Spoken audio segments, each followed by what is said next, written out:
The conference room aboard the Velcari flagship was filled with the soft purple glow of holographic displays. Admiral Throne stood at the center. His forearms crossed behind his back as he studied the star maps floating before him. His scales, a deep crimson that marked him as high nobility, caught the light as he turned to face his command staff. "Another species claims this region of space," he said, his voice carrying the weight of absolute confidence. "They call themselves humans. Our scouts report they have established colonies on 17 worlds within what we consider Dominion territory." Ambassador Thelver, whose silver scales marked him as a diplomat rather than a warrior, stepped forward. His eyes, large and black like polished stones, reflected concern. "My Lord Admiral, perhaps we should attempt peaceful negotiations first. Our intelligence is limited regarding this species." Throne's mandibles clicked together in what passed for laughter among the Velcari. "Thelver, your caution is noted, but unnecessary. We have conquered 47 species in the last 2 centuries. Our fleet numbers in the thousands. We control more than 300 systems. What could this single species possibly possess that would give us pause?" The holographic display shifted, showing images captured by long-range sensors. The humans appeared remarkably fragile. They stood upright on 2 legs, had only 2 arms, and their bodies lacked any natural armor or weapons. They were shorter than the Velcari, less muscular than the Kryn, and possessed none of the natural advantages that mark successful warrior races. "They look soft," Commander Velixis observed, her tone dismissive. "No claws, no armored hide, no natural weapons at all. How did such a species even survive to reach space?" Thelver pulled up additional data on his personal tablet. "That is precisely what concerns me, Commander. According to our analysis of their public transmissions, humans have been spacefaring for less than 300 years. Yet, they have spread across dozens of systems with remarkable speed. Their technology appears advanced in certain areas, particularly in propulsion, and—" "Enough," Throne interrupted, waving one hand dismissively. "Every species thinks their technology is special. Every species believes they are unique. Then they meet the Dominion and they learn the truth. Strength comes from numbers, from discipline, from the willingness to dominate. These humans will be no different." The Admiral gestured to the display, bringing up tactical information. "Our forces have been assembling at the border for 3 weeks. 327 warships, including 15 dreadnoughts. We have enough firepower to reduce their colonies to ash. They will see our might and surrender, as all others have done." Thelver's concern deepened. But he knew better than to push the Admiral too hard. "And if they do not surrender?" "My lord, then we will demonstrate the price of defiance," Throne said coldly. "Send them our standard ultimatum. They have 48 hours to acknowledge Dominion sovereignty over all contested systems and begin evacuating their colonies. If they refuse, we will remove them by force." The message was transmitted within the hour. It was written in the formal style of the Dominion, filled with flowery language about the inevitable march of progress and the benefits of joining the greater galactic community under Velcari rule. Beneath the diplomatic words, however, the threat was clear: submit or die. The human response came back in less than 6 hours. Thelver read it first, his expression growing troubled as he processed the brief message. He brought it to the Admiral immediately. Throne read the message aloud, his voice dripping with contempt. "To the Velcari Dominion, we decline your offer. Human colonies are sovereign territory. Any military action against our citizens will be considered an act of war. We strongly advise you to reconsider your position. You do not understand what you are threatening. We considered our time." The Admiral crumpled the datapad in one powerful hand. "The arrogance of these creatures. They dare to threaten us.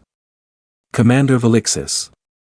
How many ships do our scouts indicate they have in the region?"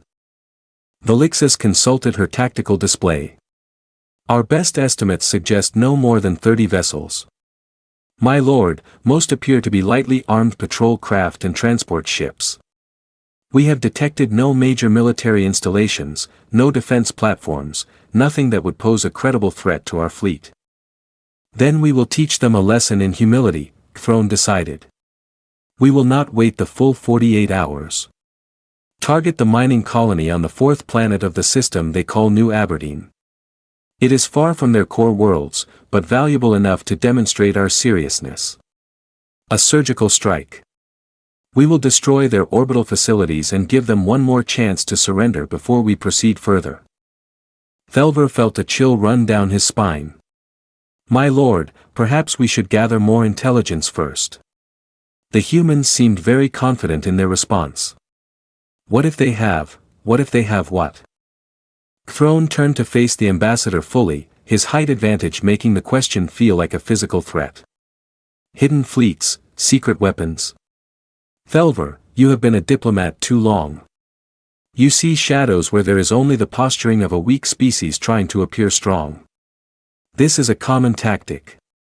They hope to buy time to make us cautious. But we did not build an empire by being cautious. The fleet moved into position over the next 30 hours. The Velcari ships traveled in the standard formation that had served them well for generations. Dreadnoughts at the center, cruisers forming a protective shell with faster destroyers and frigates on the flanks. It was an overwhelming display of military might, a formation designed to inspire fear and awe in equal measure. New Aberdeen was a human mining colony specializing in rare metals. It orbited a yellow star similar to the one that warmed the human home world. The colony had a population of approximately 15,000, most of them miners and their families. From orbit, the Velcari could see the neat clusters of habitation domes, the massive excavation equipment, and the 3 orbital processing stations that refined the ore before shipping it to other human worlds. Commander Velixis reviewed the targeting data one final time. My lord, targeting solutions are locked. We can destroy the orbital stations with minimal loss of life on the surface. The electromagnetic pulse from the explosions will disable most of their ground-based technology. It will be a clear demonstration without excessive casualties. Throne nodded approvingly. Proceed and ensure our message is clear. This is what mercy looks like from the Dominion. Next time we will not be so gentle. The Velcari ships opened fire. Plasma cannons and particle beams lanced through the void, striking the orbital stations with devastating accuracy. The structures, designed for processing or rather than withstanding military assault, exploded in brilliant flashes of light. Debris rained down into the planet's atmosphere, burning up in streaks of fire that could be seen from the surface. On the ground, alarms blared throughout the colony. The colonists ran for shelters, families clutching each other as the reality of war came crashing down upon their peaceful world. The electromagnetic pulses did indeed disable most electronic systems, plunging the colony into darkness and silence. From the flagship, Throne watched the destruction with satisfaction. Transmit another message to the human authorities. Tell them this is just the beginning.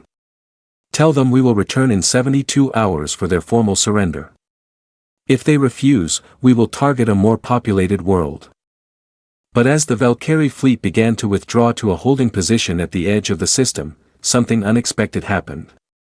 A new signal cut through all frequencies, overriding the Velcari communication systems with ease. The voice that spoke was human, male, and utterly calm. Velcari fleet. This is Rear Admiral Marcus Wright of the United Human Space Forces. You have attacked a civilian colony without provocation. You have killed 42 human citizens. This is an act of war. We are dispatching the UHSF Eternal Resolve to your position. You are ordered to remain in this system and prepare to surrender your vessels. Any attempt to flee or to cause further harm to human civilians will result in the complete destruction of your fleet. The signal cut out as abruptly as it had appeared. For a moment, silence filled the Velcari flagship's bridge. Then Throne began to laugh. A harsh sound that echoed off the metal walls. The audacity. They send one ship against our fleet of over 300. They demand our surrender. He turned to his tactical officer. How long until this eternal resolve arrives? The officer consulted his instruments, confusion evident in his expression. My lord, I am detecting unusual spatial distortions approximately 3 light-years away. If these readings are correct, the ship is traveling at. No, this cannot be right. The speed indicated is impossible. Show me, Throne commanded. The main display lit up with sensor data. The readings showed something massive moving through space at speeds that exceeded Velcari faster-than-light technology by orders of magnitude. The distortion it created was like a ripple in the fabric of reality itself. A wave of bent spacetime that their sensors could barely track. Felver stepped closer to the display. His diplomatic training warring with a growing sense of dread. My lord, whatever that is, it will be here in less than 72 hours at its current speed. 3 days, Throne mused. Let it come. We will show these humans what happens when an inferior species challenges the Dominion. All ships are to remain on high alert. We will meet this eternal resolve with the full might of our fleet. If they want to throw away their ship on a symbolic gesture, we will oblige them. Over the next 3 days, the Velcari fleet maintained position. Scouts were dispatched to monitor the approaching vessel, but none returned clear data. The closer they got to the spatial distortion, the more their instruments went haywire. 2 scout ships simply vanished when they ventured too close, swallowed by the rippling effects of whatever drive system the human ship was using. Throne grew more irritated as time passed. How can one ship create such interference? Our sensors are the finest in the Dominion. What technology are they using? No one had answers. The science officers worked frantically to compensate for the interference to get a clear reading on the approaching vessel, but the distortion was unlike anything in their database. It was as if the human ship was dragging a piece of folded space along with it, warping the very nature of reality in its wake. On the morning of the 3rd day, every sensor in the Velcari fleet suddenly screamed in warning. The spatial distortion had intensified exponentially. Ships rocked in space as gravitational waves rippled outward from a single point. Emergency systems engaged automatically as the fleet scrambled to maintain position. Report. Throne shouted over the alarm klaxons. The tactical officer's hands flew across his console, his voice rising in pitch as he read the data. My lord, the distortion is resolving. The ship is dropping out of faster-than-light travel directly ahead of our position. Distance 10,000 kilometers and closing. My lord, the mass readings. This cannot be accurate. On screen, show me this human ship. The main view screen flickered and then stabilized. What appeared made every Velcari on the bridge fall silent. Even Throne, veteran of 100 battles, felt something cold settle in his chest. The human battleship emerged from the dissipating spatial distortion. Like a predator stepping out of shadows. It was enormous beyond comprehension, dwarfing even the largest Velcari dreadnought. The ship stretched for kilometers, its hull a matte black that seemed to absorb light rather than reflect it along its length. Thousands of weapons emplacements were visible, each one larger than a Velcari destroyer. The ship's design was brutal and efficient with none of the aesthetic curves or decorative elements that marked Velcari vessels. This was a machine built for one purpose, war.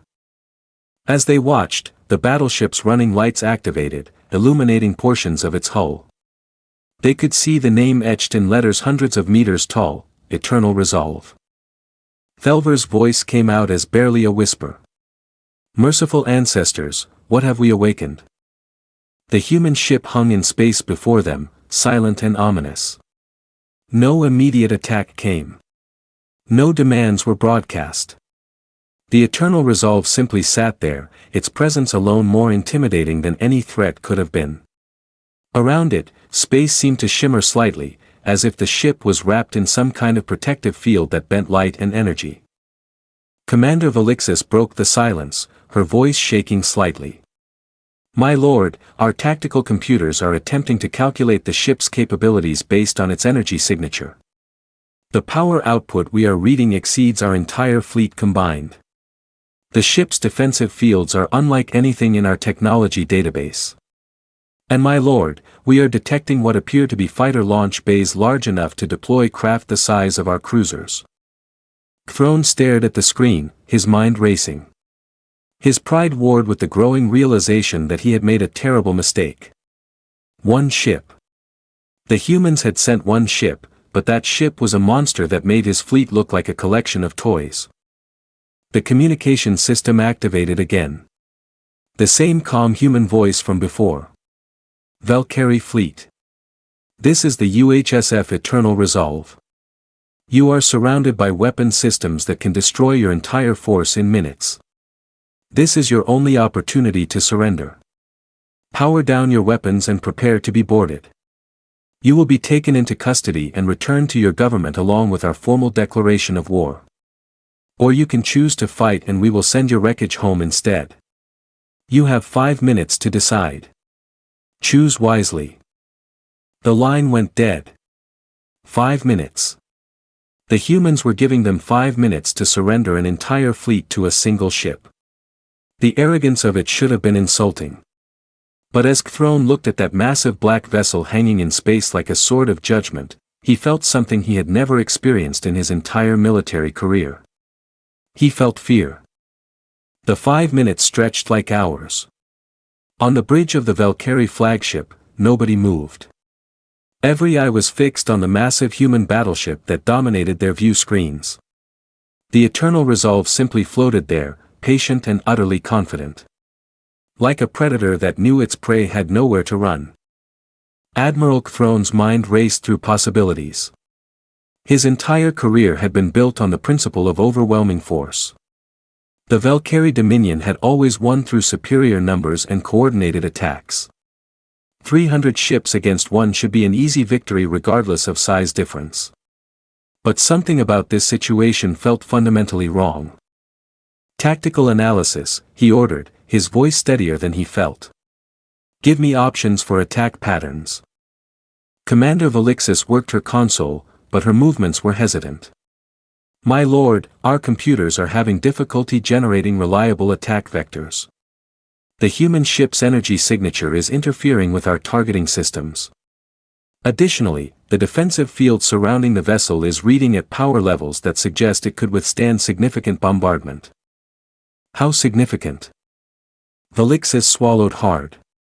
If our models are correct, my lord, the shields could potentially absorb the combined firepower of our entire fleet for an extended period, perhaps hours. And that is assuming the field does not have some form of regenerative capability, which our sensors suggest it might. Thelver approached the admiral, keeping his voice low.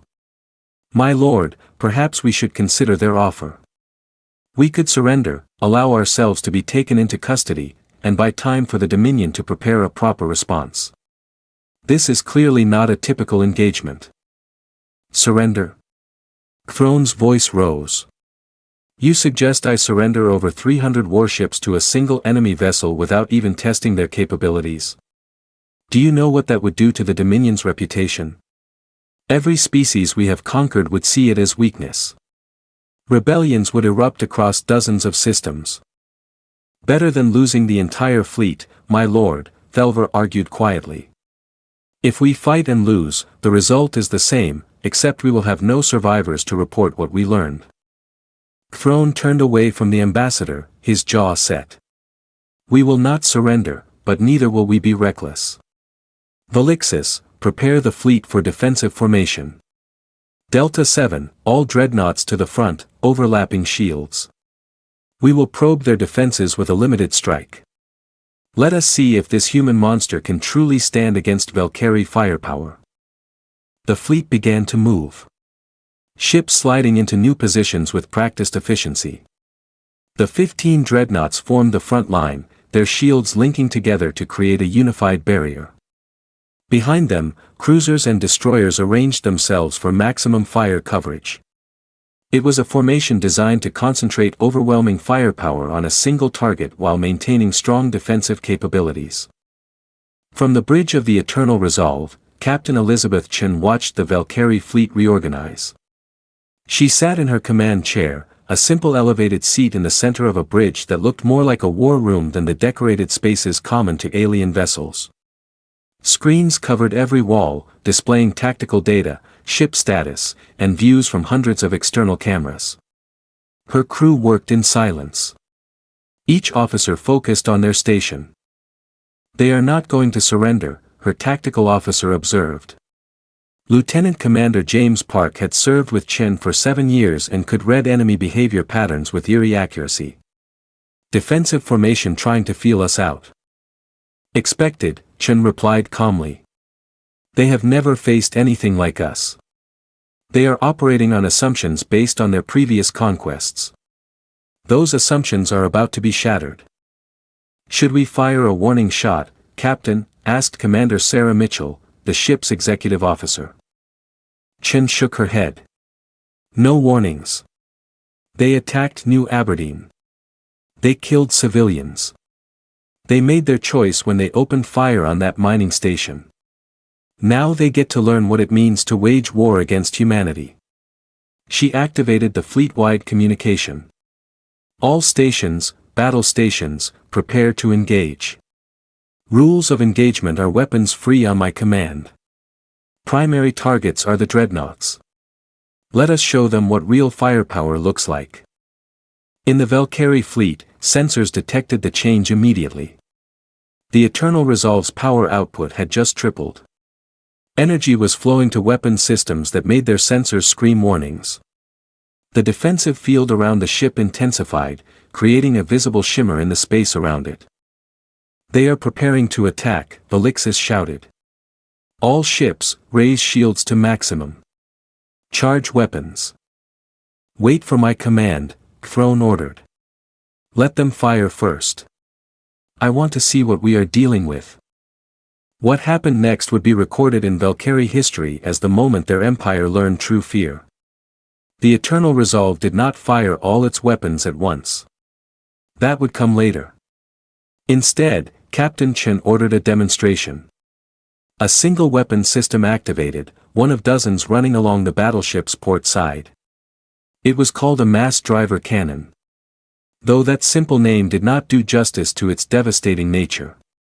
The weapon used magnetic acceleration to fire a solid tungsten projectile the size of a small house at a significant fraction of the speed of light. The projectile itself had no explosive warhead. It did not need one. At the velocity it traveled, the kinetic energy alone was equivalent to a nuclear weapon. The cannon fired with no visible beam or energy discharge. One moment there was nothing. The next moment, a Velcari dreadnought simply exploded. The tungsten projectile punched through the ship's shields as if they did not exist, tore through the armored hull, and continued out the other side. The kinetic energy transfer was so massive that the dreadnought broke apart. Sections of the ship spinning away in different directions as secondary explosions rippled through what remained. The entire engagement had taken less than 2 seconds. On the Velcari flagship, alarm klaxons blared. "Dreadnought Valor's hammer is destroyed," Velixis reported, her voice cracking. "Total loss. No survivors. My lord, we did not even see what hit it. One moment it was there. The next. All ships return fire." Throne roared. "Concentrated barrage on that human ship. Now." The Velcari fleet opened fire with everything they had. Plasma cannons, particle beams, missile volleys, and energy torpedoes all streaked toward the Eternal Resolve in a storm of destruction. It was enough firepower to reduce a planet's surface to molten slag. It was the kind of bombardment that no ship should be able to survive. The weapons struck the Eternal Resolve's shields and simply stopped. The defensive field, which human engineers called a multi-layered gravitational deflection system, used precisely controlled gravity wells to deflect incoming fire. Solid projectiles were pulled off course. Energy weapons were dispersed across the field surface, their power dissipating harmlessly. Missiles were caught in gravitational eddies and torn apart before they could detonate. Not a single shot reached the battleship's hull. "Impossible," Velixis whispered, staring at her tactical display. Our entire fleet's opening salvo, and we caused 0 damage. 0. Their shields did not even flicker. On the Eternal Resolve, Chen watched the display with satisfaction. Their weapons are impressive for their technology level, she commented. But they are using directed energy and conventional projectiles. Our shields were designed to stop weaponry much more advanced than this. Should we demonstrate our point defense systems, Captain? Park asked. Not yet. Let us respond to their salvo with one of our own. Target the dreadnoughts. Fire broadside. Weapons batteries 1 through 10. Spread the fire. The human battleship's port side lit up as 10 separate weapons. Batteries opened fire simultaneously. These were not the massive mass driver cannon from before. These were plasma lance batteries. Human-designed energy weapons that focused superheated plasma into tight beams with devastating cutting power. 10 beams of brilliant blue-white energy lanced across space. Each beam was as thick as a Velcari cruiser and burned with the heat of a small star. They crossed the distance between the fleets in an instant. 7 more Velcari dreadnoughts simply ceased to exist. The plasma lances cut through their shields and armor like they were paper. Ships were sliced in half. Their internal sections exposed to vacuum before massive explosions consumed what remained. 2 other dreadnoughts were hit but not destroyed.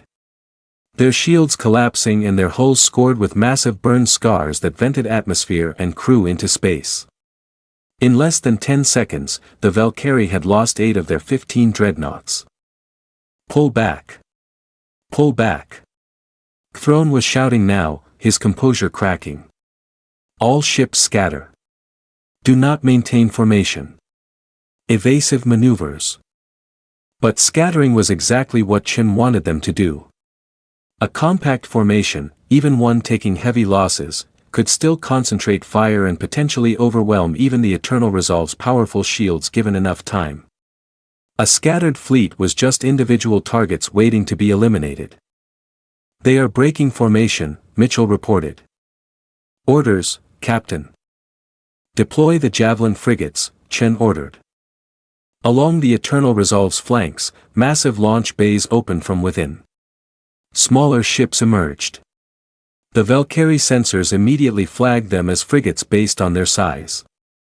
But even these smaller vessels were larger than Velcari destroyers. There were 20 of them, and they moved with a speed and agility that seemed impossible for ships of their mass.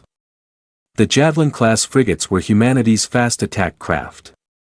Each one was armed with torpedo systems, rapid-fire plasma cannons, and their own shield generators. They scattered across the battlefield like a pack of wolves, targeting the fleeing Velcari ships. A Velcari cruiser tried to run, pushing its engines to maximum. A Javelin frigate pursued with casual ease, closing the distance in seconds. The frigate fired a single torpedo. The weapon was not like the slow-moving missiles the Velcari used. This was a super-cavitating plasma torpedo that created its own bubble in spacetime, allowing it to travel at speeds approaching light speed. The torpedo struck the fleeing cruiser's engines. The explosion was devastating. The entire rear section of the ship vaporized and the momentum carried the front section forward, tumbling and trailing debris. This scene repeated itself across the battlefield. Wherever Velcari ships fled, human frigates hunted them down. The speed difference was so great that escape was impossible. The Velcari weapons could barely track the human ships, let alone hit them. Commander Velixis was crying now, tears streaming down her scaled face as she watched her fleet being systematically destroyed. We have lost 90 ships, she reported, her voice hollow. 90 ships in less than 10 minutes. My lord, we must retreat. We must get word back to the Dominion. But Throne was staring at the main screen, watching as another cruiser exploded. His mind had finally accepted what his pride had refused to see. This was not a battle. This was an execution. How? He asked quietly. Thelver, who had been silent throughout the engagement, finally spoke. Because we assumed they were like us, my lord. We assumed they reached space recently and were therefore primitive. But what if they did not reach space recently? What if they have been spacefaring much longer than we realized and the signals we intercepted were from their expansion, not their origin? It does not matter now, Throne said. His voice dead. Open a channel to the human ship. Wide broadcast. Let them all hear. The communication system activated. Throne's voice, once so proud and commanding, now carried the weight of defeat. Human vessel eternal resolve. This is Admiral Throne of the Velcari Dominion. We surrender. Cease fire. Please cease fire. We yield. On the Eternal Resolve's bridge, Chen raised her hand. All units, cease fire. Hold positions. The battlefield fell silent. The human ships stopped their pursuit, though they remained between the Velcari fleet and any potential escape routes. Debris from destroyed ships drifted through space along with the bodies of thousands of Velcari crew members. Chen activated her communication system. Admiral Throne, your surrender is accepted. You and your fleet will remain in this system. You will power down all weapon systems and submit to boarding parties. Any ship that attempts to flee will be destroyed. Any act of aggression will result in the immediate destruction of your flagship. Is this understood? Yes, Throne replied, his voice barely audible. It is understood. Good. One more thing, Admiral. You attacked New Aberdeen. You killed 42 human civilians, including 8 children. I want you to understand something very clearly. This demonstration you have witnessed today represents a tiny fraction of humanity's military capability. The Eternal Resolve is 40 years old. We have newer ships, bigger ships. Every human colony is protected by defense platforms that could reduce your home world to asteroid fragments. Every human citizen is considered sacred and their deaths demand justice. Chen's voice grew colder. You came to our space believing you were predators. You thought we were prey. You learned today that you are neither. You are a warning. You will return to your dominion, and you will tell them what happened here. The line cut off, leaving Throne standing on his bridge, surrounded by the wreckage of his pride. Around him, his crew worked in silence to comply with the human demands, powering down weapons and preparing for boarding. Thelver approached the Admiral one last time. My lord, perhaps this is for the best. We will survive to carry this knowledge home. The Dominion must know what we face. Throne nodded slowly, staring at the image of the Eternal Resolve on his screen. The massive battleship hung in space like a monument to human power. Its black hull seeming to absorb all light and hope. In that moment, Throne said quietly, when I first saw that ship, I knew our destruction was inevitable. I simply refused to believe it. I convinced myself that size did not matter, that our numbers would prevail. But I was wrong. I was so terribly wrong. He turned away from the screen, unable to look at it any longer. Prepare the fleet for boarding. We are, done to do them and pray that the humans are more merciful than we would have been in their position. The boarding craft that approached the Velcari flagship did not look like any shuttle the aliens had seen before. It was angular and heavily armored with weapon mounts visible along its hull. As it approached, the Velcari crew could see human soldiers through the reinforced viewports, and what they saw made their blood run cold. The humans were encased in powered armor that made them look like walking tanks. The armor was matte black with glowing blue lights along the joints and chest pieces. Each suit stood over 7 foot tall, adding bulk and height to the already intimidating human warriors inside. Weapon systems were integrated into the armor itself, and the helmets featured glowing visors that gave the soldiers an inhuman, almost demonic appearance. Security Chief Corval met the boarding party at the airlock as protocol demanded. He had ordered his guards to leave their weapons behind. There was no point in pretending they could offer resistance. When the airlock opened and the human soldiers stepped through, Corval had to consciously prevent himself from stepping backward.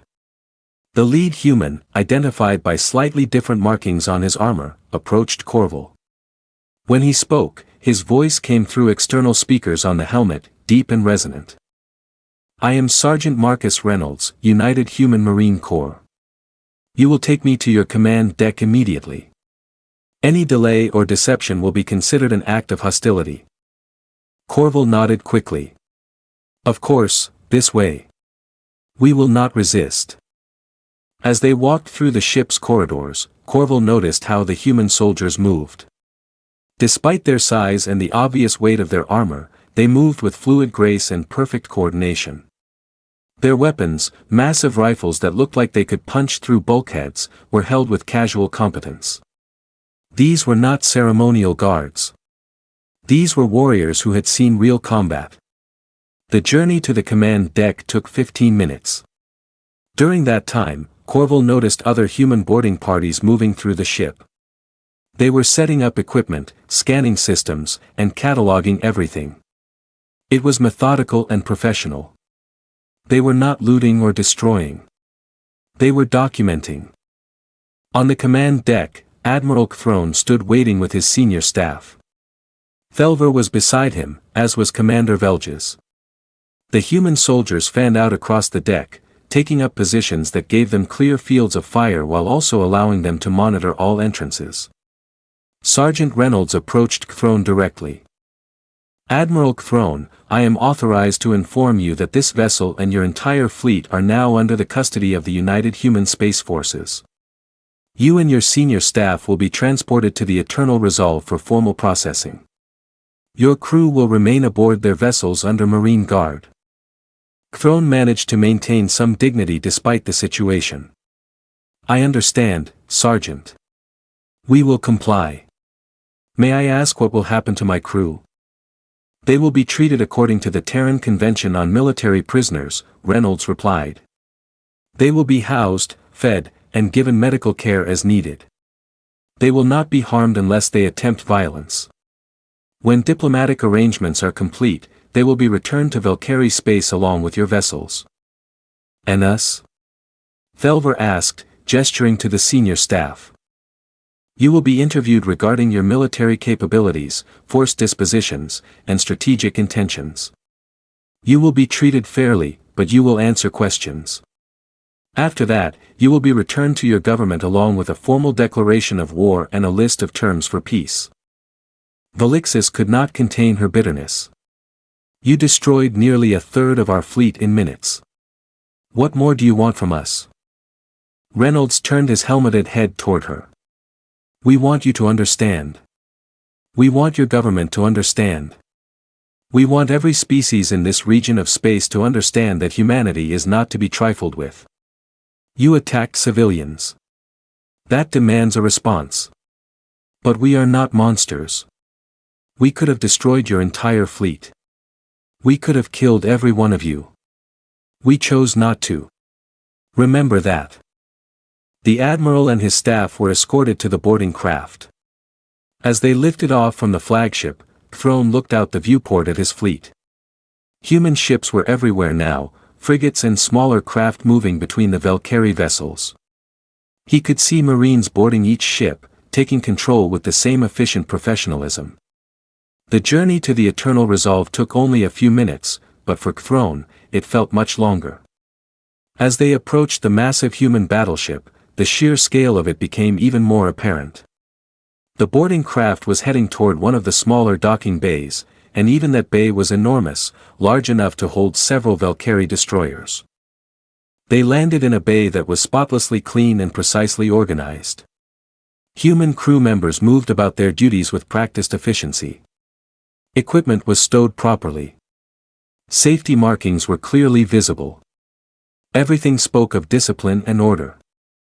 More Marines met them at the landing pad along with a human woman in a different uniform. She was smaller than the Marines, lacking their powered armor, but she carried herself with authority. Her uniform was dark blue with gold insignia, and her black hair was pulled back in a tight bun. Admiral Throne, I am Commander Sarah Mitchell, Executive Officer of the Eternal Resolve. You will follow me to the interview chambers. Your staff will be housed separately.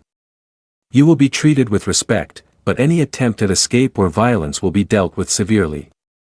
Are we clear? We are clear, Throne replied. Mitchell led them deeper into the ship. The corridors were wide and well lit with clearly marked signs in human script. They passed crew members who glanced at the Velcari prisoners with curiosity, but no hostility. The ship felt alive, humming with power and purpose. After several minutes of walking, they reached a section marked as interview and detention. It was not a brig in the traditional sense. The rooms they were shown to were small but clean with sleeping platforms, sanitation facilities, and even small view screens. They were clearly cells, but they were not cruel. Throne was shown to a larger room, presumably because of his rank. Mitchell paused at the door. Captain Chen will meet with you shortly. In the meantime, you have access to food and water through the panel on the wall. The selection includes items compatible with Velcari biology. If you have any medical needs, inform the guard. She left, and Throne was alone for the first time since the battle. He sat on the sleeping platform, his body feeling heavy with exhaustion and defeat.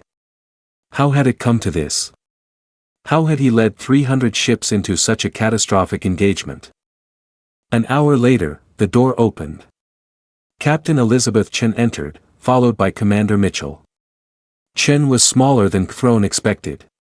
She stood perhaps 5.5 feet tall with short brown hair and sharp green eyes. She wore the same dark blue uniform as Mitchell with insignia that marked her as the ship's commander. She sat across from Throne, studying him for a moment before speaking. Admiral, I am Captain Chen. Before we begin, I want to clarify something. This is not an interrogation. This is a conversation. You are not being tortured or threatened, but I need information and you are going to provide it. Throne met her gaze. And if I refuse? Then you will sit in this room for however long it takes for you to change your mind, Chen replied calmly. But I do not think you will refuse. You attacked us because you thought we were weak. You learned otherwise. Now you have an opportunity to prevent further bloodshed. By helping your government understand what they are dealing with. She leaned forward slightly. Tell me about the Velcari Dominion. How large is it? How many ships do you have? What other species have you conquered? Throne considered his options. He could refuse. But Chen was right. What purpose would it serve? The humans had demonstrated overwhelming military superiority. If they wanted to destroy the Dominion, they probably could. Perhaps honest communication was the only way to prevent total war. The Dominion controls 317 systems, he began slowly. We have a total military force of approximately 4,000 warships, though most are smaller vessels like destroyers and frigates. We have 47 species under our rule. Most of them conquered within the last 2 centuries. Chen made notes on a tablet. How did you conquer them? What was your strategy? Overwhelming force and intimidation, Throne admitted. We would arrive with large fleets, demonstrate our power, and offer terms. Most species surrendered rather than face destruction. Those who resisted were defeated through attrition. We have never faced an enemy with technological superiority. Until now, Mitchell added quietly. Until now, Throne agreed. Captain Chen, may I ask you something? You may ask. I will decide if I answer. How long has humanity been spacefaring? Truly, our intelligence suggested you were a young species, new to the stars. But your technology, it is far beyond anything we have encountered. Chen smiled slightly. Our intelligence suggested you thought that it worked in our favor. Humanity has been traveling space for almost 300 years. As your initial assessment indicated, what you failed to understand is what those 300 years involved. She stood and walked to the viewport, looking out at the stars. Humans have been fighting each other for thousands of years. Admiral, we perfected warfare long before we reached space. We fought with sticks and stones, then bronze and iron, then gunpowder and nuclear weapons. We nearly destroyed ourselves multiple times. When we finally reached space, we brought all that knowledge, all that terrible expertise with us. Chen turned back to face Throne. We spent the first century in space fighting among ourselves. Nation against nation, corporation against corporation, ideology against ideology. We fought in asteroid belts and around gas giants. We learned how to wage war in 3 dimensions across vast distances. We developed weapons and tactics specifically designed for space combat. Only in the last century did we finally unite as a species. So you have been preparing for war this entire time, Throne said, understanding dawning. We have been preparing for anything, Chen corrected. When we finally ventured beyond our local systems and began encountering other species, we made a collective decision. We would seek peace. We would offer friendship and cooperation. But we would never, ever be vulnerable. Every colony is defended. Every ship is armed.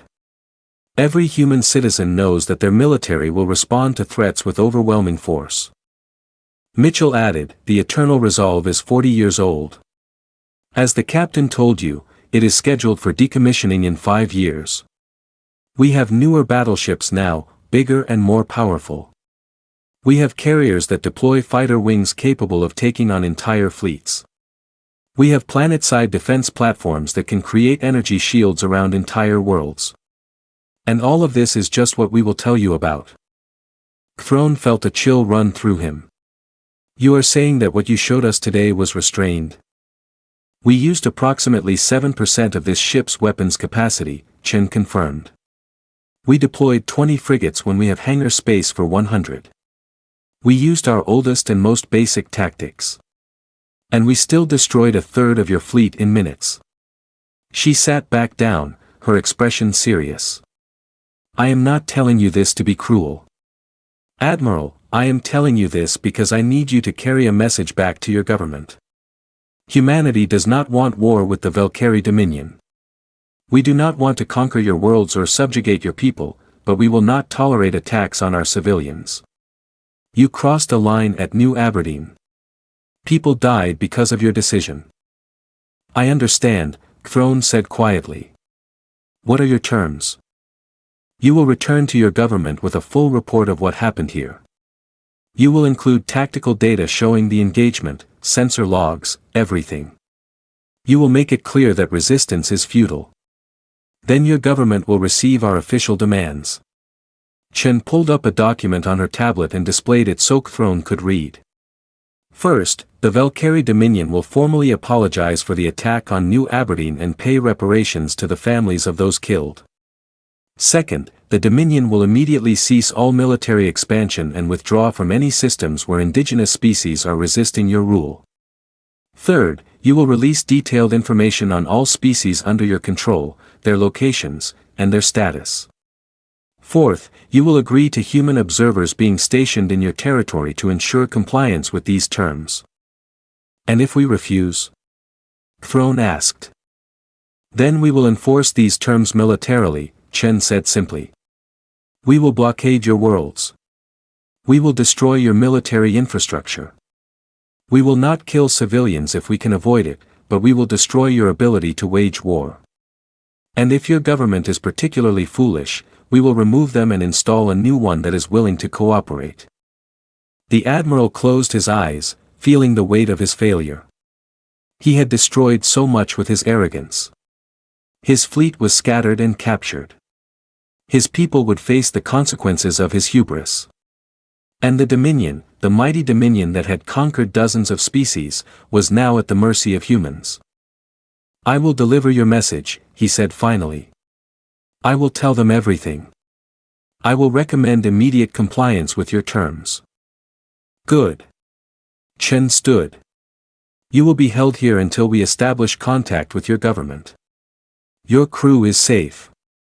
As I promised, once diplomatic channels are open, you and your ships will be returned.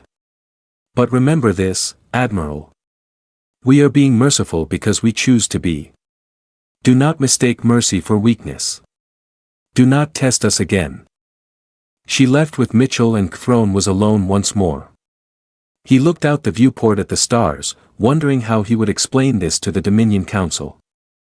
How could he make them understand that they had encountered a species so far beyond their capabilities that resistance was meaningless? In another part of the ship, Velver was having a similar conversation with human intelligence officers. He was providing detailed information about Dominion structure, military deployments, and political leadership. Unlike Throne, Velver felt a strange sense of relief. Perhaps this was what the galaxy needed. Perhaps the Dominion's age of conquest was over, and something better could rise in its place. 3 days passed aboard the Eternal Resolve before the communication channels with the Velcari Dominion were finally established. During that time, Admiral Throne and his senior officers were treated well as promised.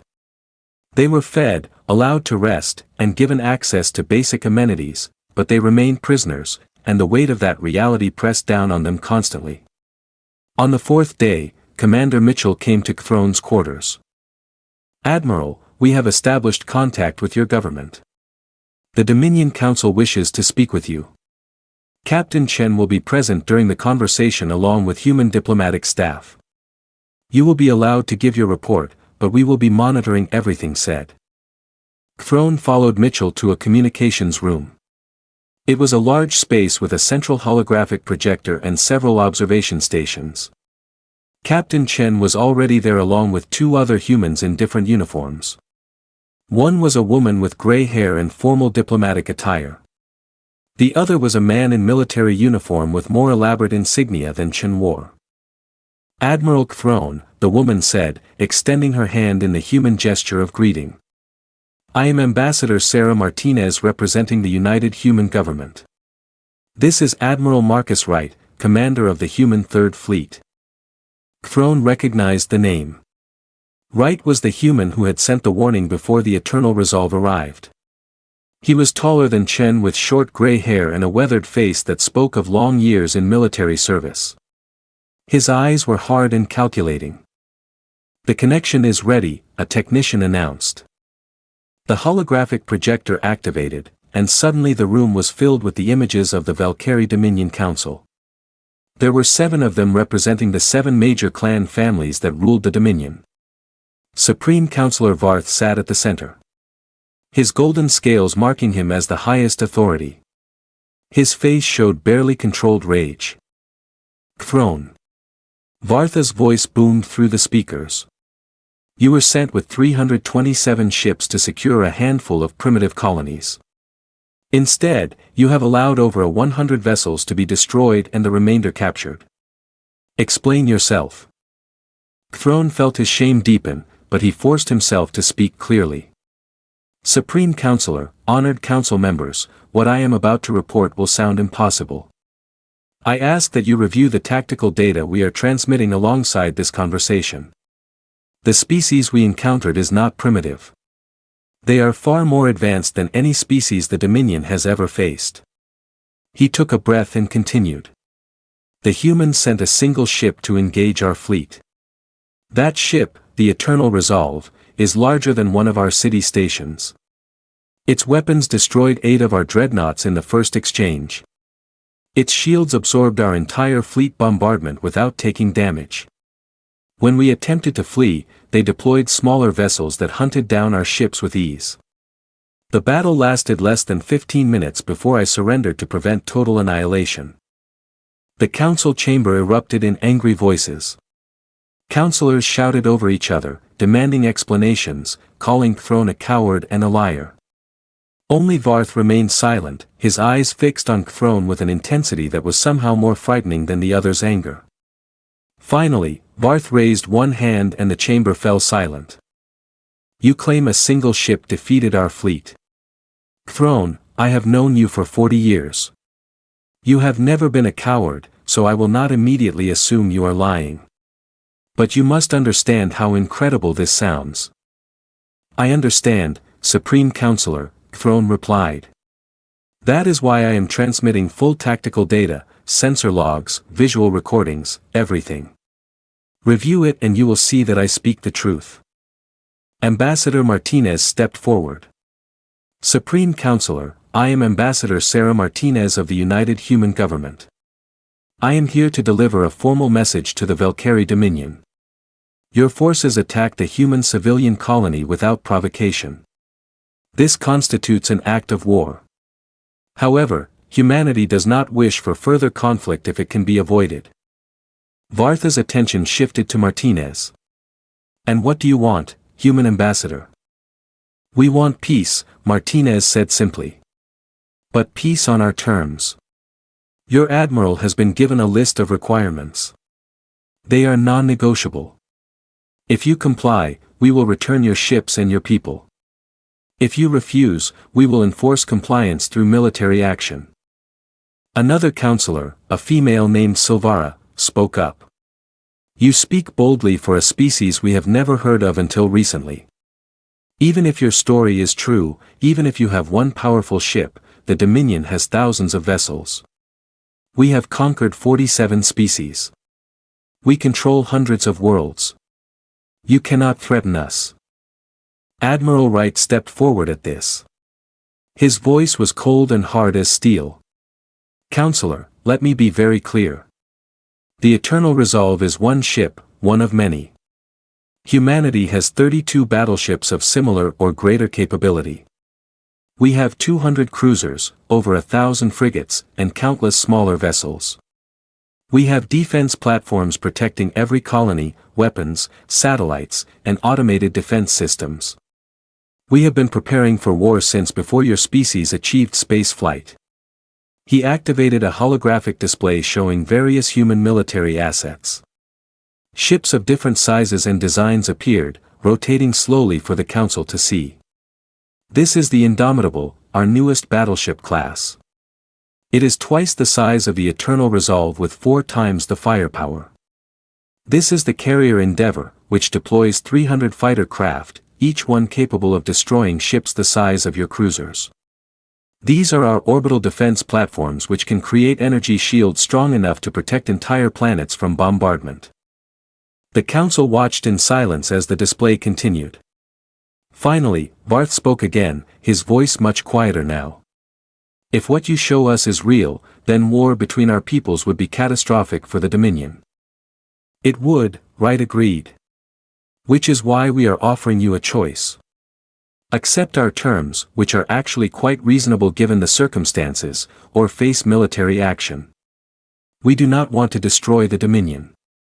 We do not want to kill your people, but we will not allow attacks on human civilians to go unpunished, and we will not tolerate aggressive expansion by any species in this region of space. Martinez took over again, her tone more diplomatic. Let me outline our requirements once more. First, formal apology and reparations for the New Aberdeen attack. Second, cessation of military expansion and withdrawal from systems where you are actively conquering indigenous species. Third, detailed information on all species under your control so we can assess their situations. Fourth, acceptance of human observers to ensure compliance. In return, she continued, we offer you peace. We will not attack your core worlds. We will not interfere with your internal governance. We will even offer trade agreements and technology exchanges, provided you demonstrate good faith.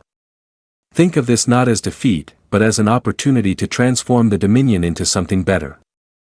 Counselor Silvara looked like she wanted to argue, but Varth silenced her with a gesture. The Supreme Counselor studied the humans for a long moment, then turned his attention back to Throne. Admiral, you have served the Dominion faithfully for your entire life. I need your honest assessment. If we refuse these terms and go to war with humanity, what is the likely outcome? Throne met his leader's gaze directly.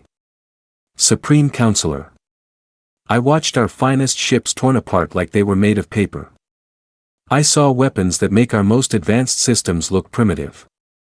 I stood aboard a human battleship that could house our entire population of Capital City inside its hull. And they told me directly that all of this represents old technology, that they have newer and more powerful weapons they did not even deploy against us. He paused, gathering his courage. If we go to war with humanity, we will lose. Not eventually, not after a long struggle. We will lose quickly and decisively. They will destroy our fleets, blockade our worlds, and dismantle our military infrastructure.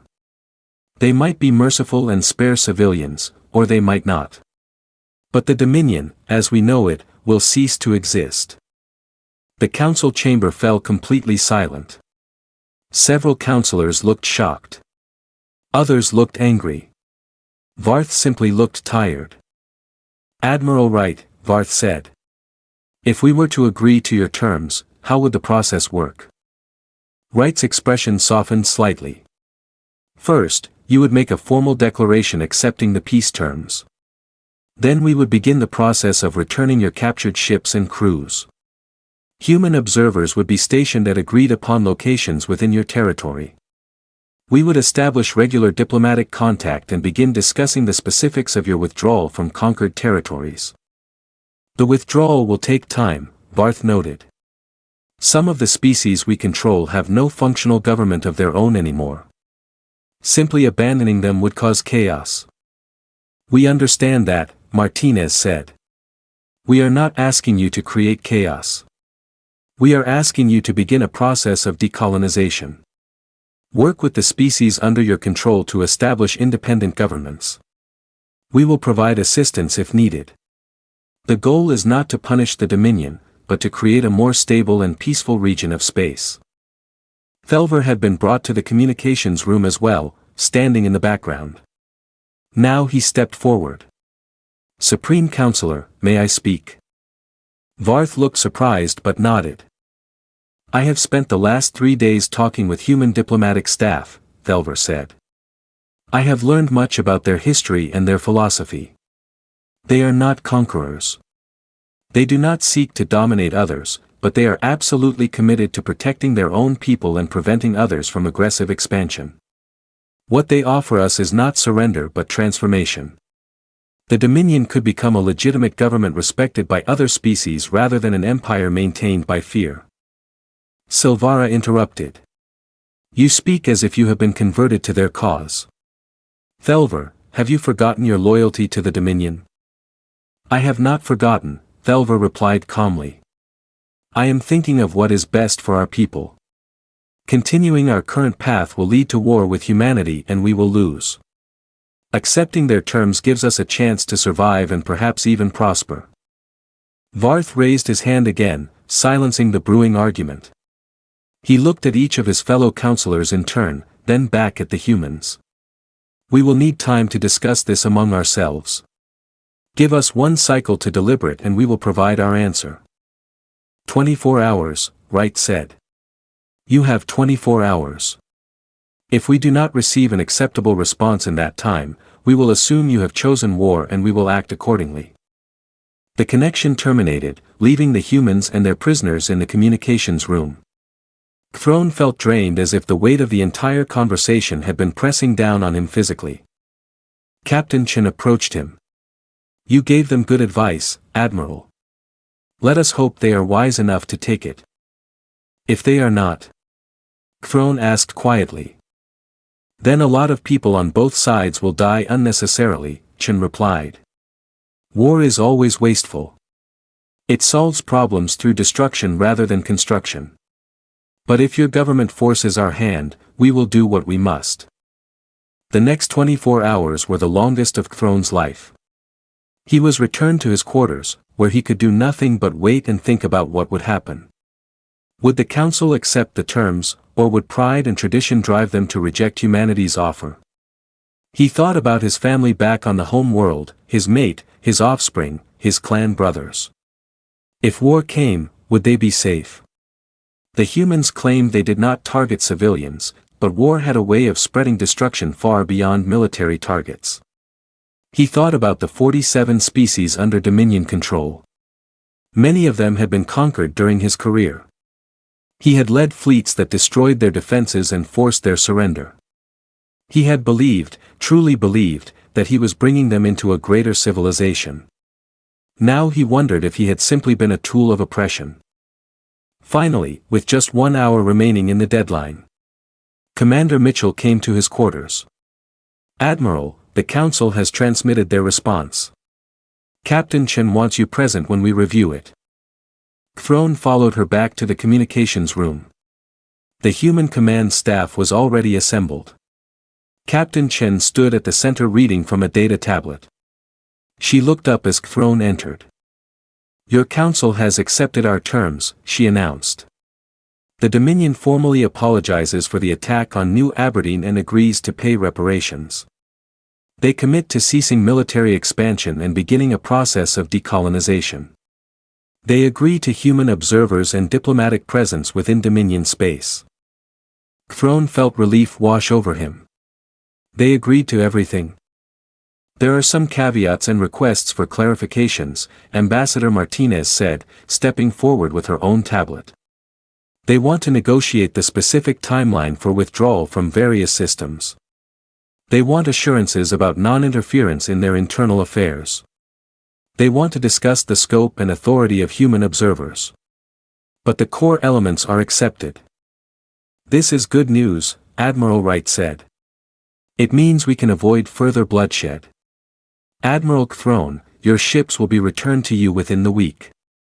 Your crews will be released.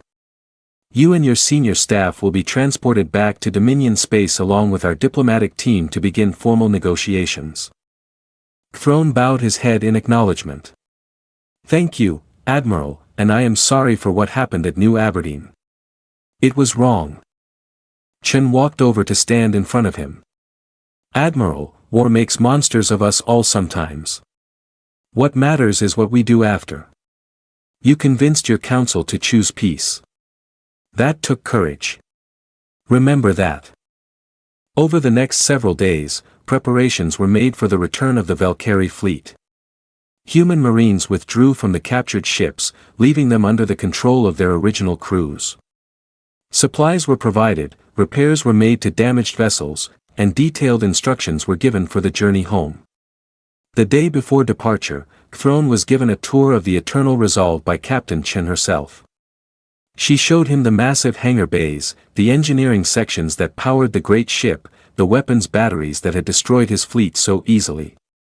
She wanted him to truly understand what he was dealing with.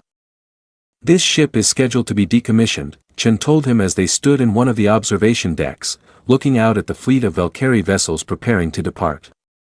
In 5 years, it will be retired and eventually dismantled. We will replace it with newer designs.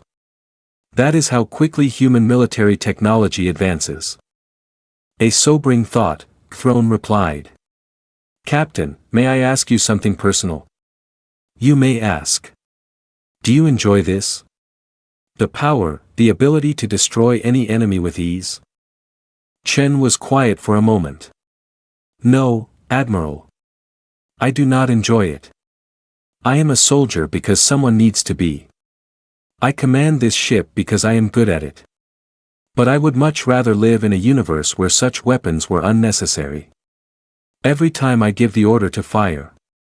Every time lives are lost because of my decisions, it weighs on me. War is not glorious. It is necessary sometimes, but it is never glorious. She turned to face him directly. That is why we try so hard to avoid it. That is why we offered your council terms rather than simply destroying the Dominion. We have the power to wage war effectively, but we have the wisdom to prefer peace. Throne nodded slowly. I am beginning to understand that perhaps there is something the Dominion can learn from humanity after all. 6 months had passed since the Battle of New Aberdeen, as it came to be known throughout the galaxy. The news of what happened had spread far beyond the Velcari Dominion, carried by traders, refugees, and spies. Every species in the region now knew about humanity and their overwhelming military power. On the Velcari home world, in the Grand Council chambers where the fate of an empire was decided, Thelver stood before the assembled leadership. He had been given a new role after the incident. Appointed as the Dominion's chief ambassador to humanity, it was a position that carried great weight and responsibility. And today he was delivering his quarterly report. The decolonization process continues, Thelver reported, his voice carrying clearly through the chamber. We have successfully negotiated independence agreements with 17 of the 47 species under former Dominion control. Another 12 are in active negotiations. The human observers report satisfaction with our progress. Supreme Counselor Varth listened from his elevated seat, his expression thoughtful. The past 6 months had aged him visibly. The stress of transforming an empire built on conquest into something else entirely had taken its toll. And what of the species who are not yet ready for full independence? We are working with human advisors to establish transitional governments, Thelver explained. In some cases, we are providing economic aid and technical assistance to help them build the infrastructure they need to govern themselves. The humans have been surprisingly helpful in this process, offering their own expertise and resources. Counselor Silvara, who had opposed accepting human terms from the beginning, spoke up. We provide aid to species we once ruled over. We reduce our territory and our influence. We allow human observers to move freely through our space. Ambassador, does this not strike you as humiliating? Thelver met her gaze steadily. What I find humiliating, Counselor, is that we ever thought ruling other species through force was honorable. What I find humiliating is that it took a military defeat to make us examine our actions. The humans are not our conquerors. They are not occupying our worlds or dictating our internal policies. They simply insisted we stop oppressing others. Is that really so unreasonable? Before Silvara could respond, Varth raised his hand. Enough. Ambassador Thelver, continue your report. What news from the broader galactic community? Thelver pulled up a holographic display showing the local star systems. That is perhaps the most significant development. Supreme Counselor. News of humanity's military capabilities has spread throughout the region. Several aggressive species have immediately halted their expansion plans. The Kryn hegemony, which was preparing to invade the Solari systems, has withdrawn their fleets entirely. The Thovian raiders have ceased their attacks on merchant vessels. Everyone is afraid of drawing human attention. He highlighted several systems on the display. More significantly, 12 species have formally requested human protection. They have asked for defense agreements for human military presence in their space. For the security that comes from being under humanity's umbrella, the humans have been selective in their responses, but they have accepted several of these requests. Admiral Throne, who now served as military advisor to the Council, added his perspective. The strategic implications are enormous. Within 6 months, humanity has become the dominant military power in this entire region of space. And they achieved it without fighting another battle after New Aberdeen. They have created a new order simply through reputation. Varth stood and walked to the holographic display, studying it carefully. And what do the humans want from this new order? What is their ultimate goal? They call it the Coalition for Peaceful Cooperation, Thelver said. It is not an empire. Each species maintains its sovereignty and independence, but member species agree to certain principles. No aggressive expansion, peaceful resolution of disputes, mutual defense against external threats, and free trade between members. The humans provide military protection and technological assistance in exchange for species agreeing to these principles. And they want us to join this coalition? Silvara asked skeptically. Eventually, yes, Thelver confirmed. But first, we must complete the decolonization process and demonstrate our commitment to peace. The humans are patient. They have made it clear that the coalition is voluntary. No one will be forced to join, but the benefits of membership are significant. Throne pulled up tactical data. From a military perspective, joining the coalition would actually strengthen our security. We would have access to human military technology through trade agreements. We would be protected by their defense network, and we would no longer need to maintain such large military forces, which would free up enormous economic resources for other purposes. Varth returned to his seat, his expression contemplative. 6 months ago, I would have rejected such an arrangement as unacceptable. The proud Velcari Dominion, joining a coalition led by a species we had never heard of. It would have seemed like surrender. But I am older now, perhaps wiser. Tell me honestly, Ambassador, what is your recommendation? Thelver took a deep breath. Supreme Counselor, honored council members. I have spent the last 6 months working closely with human diplomatic and military personnel. I have visited their colonies, studied their government, and observed how they interact with other species. What I have learned is that humanity is not interested in empire. They genuinely want to create a peaceful and stable region of space. He gestured to the display. Look at what has happened in just 6 months. Aggressive expansion has stopped. Piracy has decreased. Trade is increasing. Species that were mortal enemies are now in negotiations because humans are mediating their disputes.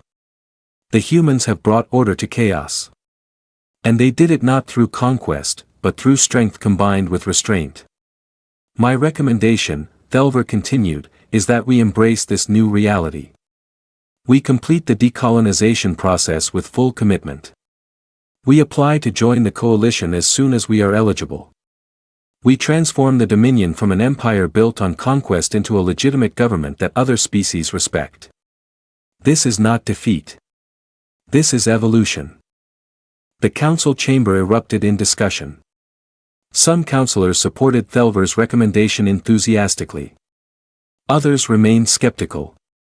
The debate continued for hours with passionate arguments on both sides. Finally, Barth called for order. We will not decide this today, but we will continue moving forward with the decolonization process. We will maintain positive relations with humanity and we will keep the option of coalition membership under serious consideration. Meanwhile, far across the galaxy in the human colony on New Aberdeen that had been attacked 6 months ago, reconstruction was nearly complete. The orbital processing stations had been rebuilt, better than before. The colony had received additional defensive platforms to ensure such an attack could never happen again. In the colony's central administration building, Governor Patricia Morrison met with Captain Elizabeth Chen, who had taken personal interest in the colony's recovery.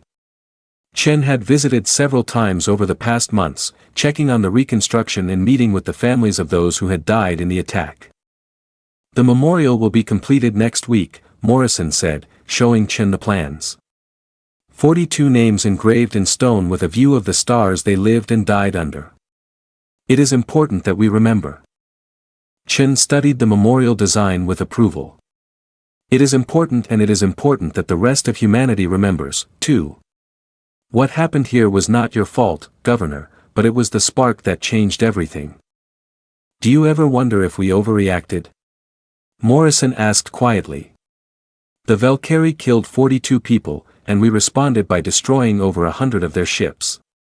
Was that proportional? We destroyed ships, not cities, Chen replied. We gave them every opportunity to surrender. And more importantly, our response sent a message that has prevented further violence. How many lives have been saved because other aggressive species now think twice before attacking anyone? The Kryn hegemony was preparing to invade the Solari systems. That would have killed millions. But they called off the invasion because they saw what happened here. She turned to face Morrison directly. Governor, I cannot speak for every human or every decision our government makes. But I can tell you that the policy we followed was not about revenge. It was about establishing a clear boundary. We will not tolerate attacks on civilians. We will respond with overwhelming force, but we will also show mercy to those who surrender and work with us toward peace. That combination of strength and restraint is what has created this new stability. Morrison nodded slowly. I suppose you are right. It is just hard sometimes knowing that so much came from such tragedy here. That is the nature of turning points, Chen said. They often come from tragedy. But what matters is what we build from them. In another part of the galaxy, on a space station that served as the headquarters for the newly formed Coalition for Peaceful Cooperation, Ambassador Sarah Martinez presided over a meeting of representatives from 23 different species. It was a chaotic gathering with beings of wildly different appearances and communication styles, all trying to work together. A representative of the Solari, a species of crystalline beings who communicated through light patterns, was speaking through a translation device. We formally request admission to the coalition. Our worlds are vulnerable to larger aggressive species. We need the protection that membership would provide. A Kryn representative, whose species had been one of those aggressive powers before learning about humanity, interjected. The Solari were a target of our expansion plans before we learned of human military capabilities. We formally withdraw all territorial claims to their systems and support their admission to the coalition. Martinez made notes on her tablet. The Solari application will be reviewed by the Coalition Council. As you know, admission requires agreement from a majority of current members and a commitment to the Coalition Charter. The process typically takes several weeks. A representative from a small species called the Vex spoke up, their voice nervous. Ambassador Martinez, what happens if a species outside the coalition attacks one of our worlds? Will humanity really come to our defense? Yes, Martinez said simply. That is the core promise of the coalition. An attack on any member is treated as an attack on all members. Humanity has committed significant military resources to coalition defense. We have deployed defense platforms, patrol vessels, and rapid response fleets throughout coalition space. Admiral Wright, who was also present at the meeting, added context. Let me be very clear to everyone here. The coalition is not a human empire with a fancy name. We do not control your governments. We do not dictate your internal policies. What we do is provide collective security and facilitate cooperation between members. Each species maintains its sovereignty completely. But you are the dominant military power, another representative noted. Does that not give you disproportionate influence? Of course it does, Wright admitted bluntly. Military power always confers political influence. We are not going to pretend otherwise. But influence is not the same as control. Yes, when there are disputes, our opinion carries weight. Yes, when there are threats, we are the ones who respond most effectively. But we have worked hard to build a system where smaller species have a voice and where decisions are made collectively when possible. A Velcari observer, not yet a full member, but present as part of their rehabilitation process, spoke from the back of the chamber. Ambassador Martinez, Admiral Wright, my government has asked me to inquire about the timeline for our potential admission to the coalition. We are completing the decolonization process and wish to know what steps remain. Martinez consulted her notes. The Velcari Dominion has made excellent progress. 17 species have achieved independence with more on the way. Human observers report genuine commitment to the process. Once decolonization is complete and a probationary period is satisfied, your application for membership will be seriously considered. I would estimate perhaps 2 more years before admission is realistic. 2 years, the Velcari observer repeated. That seems both a long time and surprisingly short given what we did. It is a fair timeline, Wright said. You are demonstrating real change. That matters more than speed. The coalition wants members who are genuinely committed to peace, not those who are simply afraid of human military power. The meeting continued for several more hours, addressing various issues of trade, security, and cooperation. It was exhausting work, but Martinez found it deeply satisfying. This was what she had dedicated her career to building, a system that could prevent wars rather than just fighting them. As the meeting ended and representatives departed, Wright approached Martinez. You know, Sarah, 6 months ago, I was preparing for a potential war against the entire Velcari Dominion. I thought we would be fighting for years. Instead, we fought one battle and have been building peace ever since. It is remarkable how things turned out. That battle at New Aberdeen was decisive, Martinez agreed. But what made it truly effective was what we did afterward. We did not gloat. We did not demand unconditional surrender. We offered terms that allowed the Velcari to maintain their dignity while changing their behavior. That is the key to converting enemies into partners. Wright looked out the viewport at the stars. I wonder what the next challenge will be. The galaxy is a big place. There are other aggressive species out there, other potential threats. We cannot stop them all with just one battle and a reputation. No, Martinez agreed. But we have established a model that works. Strength combined with restraint. Clear boundaries combined with genuine opportunities for cooperation. As long as we maintain that balance, I think we can handle whatever comes. Back on the Eternal Resolve, which continued its patrol duties in the region, Captain Chen received a message from Earth. It was from the United Human Space Forces Command, informing her that the Eternal Resolve had been selected for an extended deployment. Rather than being decommissioned in 5 years, as originally planned, the ship would serve as the flagship for coalition operations for at least another decade. Chen read the message with mixed feelings. Part of her had looked forward to retirement, to stepping away from military service and finding a quieter life. But another part of her recognized the importance of what they were building. The Eternal Resolve had become a symbol not just of human military power, but of humanity's commitment to protecting others. She called Commander Mitchell to her ready room. We have new orders. Extended deployment as coalition flagship. How do you think the crew will take the news? Mitchell smiled. I think most of them will be pleased. Captain, we have become something important. This ship scared the hell out of the Velcari, but now it represents security for dozens of species who would otherwise be vulnerable. That is a mission worth extending our service for. I agree, Chen said. Prepare a ship-wide announcement. I will address the crew this evening.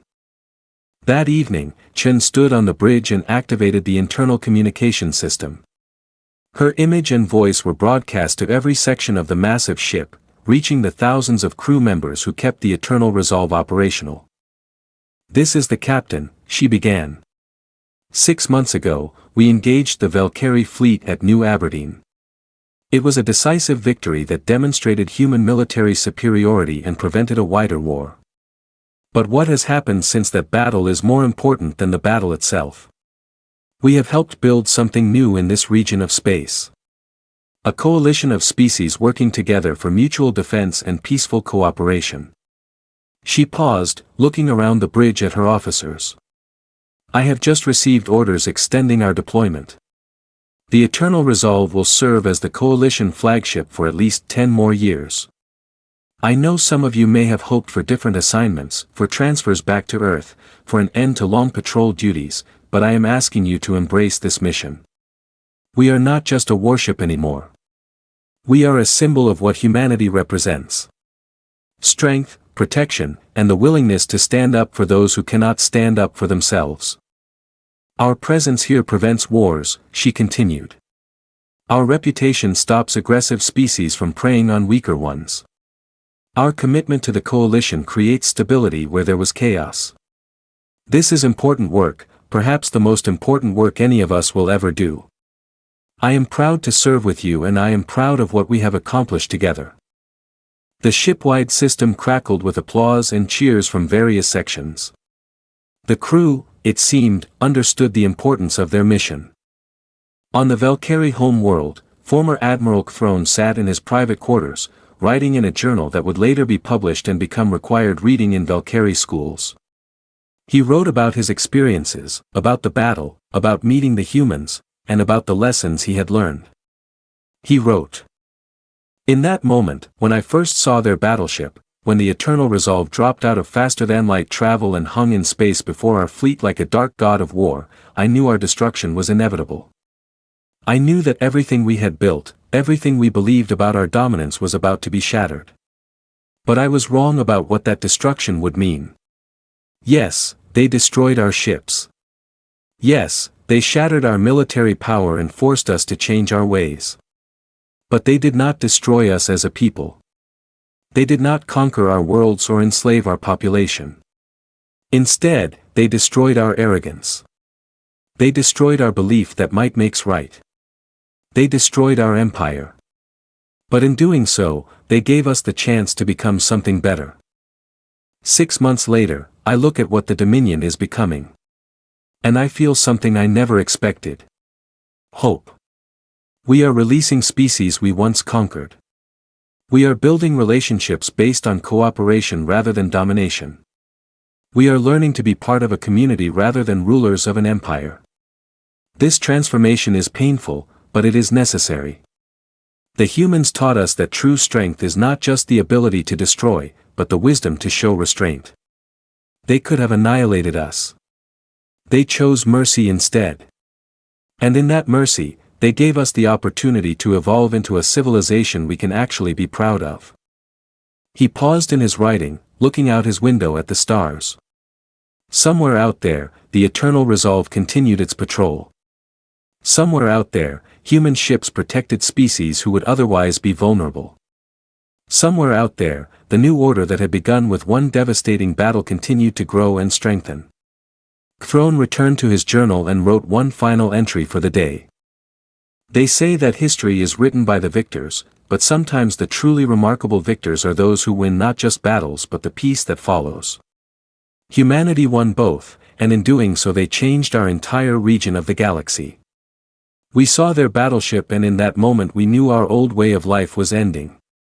What we did not know, what we could not have imagined, was that this ending would be the beginning of something far better. The galaxy continued to turn. Species that had once been enemies began to trade and cooperate. Conflicts that would have led to war were resolved through negotiation. And through it all, the human ships patrolled the space lanes. Silent guardians of a peace they had fought one battle to create and countless diplomatic hours to maintain. The age of conquest in that region of space had ended not because the conquerors were defeated by someone stronger, though that had certainly happened. It ended because humanity offered something better than endless cycles of domination and rebellion. They offered security, stability, and the chance for species to determine their own futures without fear.